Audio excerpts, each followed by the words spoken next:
Hi friends, मी रुशाली आणि तुमच्या सगळ्यांचं स्वागत आहे माझ्या यूट्यूब चॅनलवरती. सो आम्ही असं डिसाईड केलं होतं की आम्ही थोडं बाहेर चाललो आहे. तर मी असं म्हटलं की ठीक आहे, आता एवढं रेडी होत होते तर शूट करूया. तर मी get ready with me shoot करते आहे फर्स्ट टाईम. पहिले स्किन केअर प्रॉपर करून घेतला आणि मग त्यानंतर हा नायका जो प्रेपी प्रायमर आहे तो अप्लाय करून घेतला ओव्हरऑल स्किनवरती. ह्याने ना मेकअप खूप असं छान ब्लेंड होतो, म्हणजे असं पॅची वगैरे दिसत नाही. सो मी तो पूर्ण व्यवस्थित अप्लाय करून घेतला आणि त्याच्यानंतर हे जे मेबलिनचं सुपरस्टेवालं फाउंडेशन हे माझं सध्या करंट फेवरेट आहे. तर एकदम थोडंच घेतलं, कारण की मला असं हेवी मेकअप काही नाही करायचं आहे, असं एक बेसिकच मेकअप करायचं आहे. सो थोडंसं एक सिंगल पंप घेतला आणि तो ऑल ओव्हर फेसवरती असं डॉट डॉट मोज याच्यामध्ये अप्लाय करून घेतला आणि ब्रशच्या हेल्पने ब्लेंड करायचं. आणि तुम्ही बघू शकता किती असा इझिली असा स्मूथली ब्लेंड होतो आहे तो स्किनमध्ये. आणि एक सिंगल पंपमध्ये पण किती छान कव्हरेज दिलं आहे.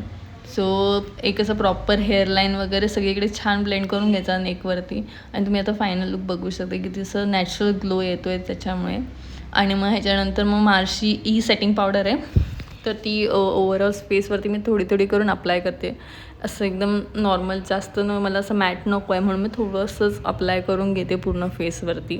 आणि मग त्यानंतर आपलं जी माझा हा फेवरेट लिप कॉम्बो आहे, म्हणजे ममाअर्थची प्लम पंचवाली लिपस्टिक आणि नायकाची मद्रास कापी, हे दोन्ही मी असं मिक्स मॅच करून लावते.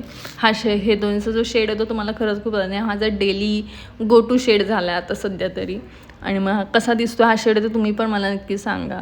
आणि हे झाल्यानंतर मग आता नॉर्मल एकदम थोडंसं ब्लश अप्लाय करून घेते. जास्त पण नाही करायचं मला ब्लश लावायचं आहे, एकदम नॉर्मल थोडंसं ब्लश लावला. आता एवढा छान इंडियन आउटफिट घातला आहे तर मग त्यावरती एक टिकली तर मॅन्डेटरी आहे, तर मग मी एक टिकली लावली छोटीशी. आणि त्यानंतर त्याच्यावरती हा माझा छान असा फ्लोई असा दुपट्टा. आणि ॲक्सेसरी म्हणून मी फक्त एक वॉचच घालते, बाकी मी काही जास्त ॲक्सेसरीज घालत नाही आहे, फक्त हे एकच वॉचच. आणि मी हेअरसुद्धा असेच ठेवते, जास्त हेअरस्टाईल वगैरे पण करणार आहे, कारण की मी नंतर केस तसंही वरतीच बांधणार आहे. आणि फायनली माझा मेकअप कंप्लीट झाला आहे आणि माझा फायनल लुक कसा वाटतो आहे ते नक्की सांगा. आणि माझ्या यूट्यूब चॅनलला सबस्क्राईब करा. बाय.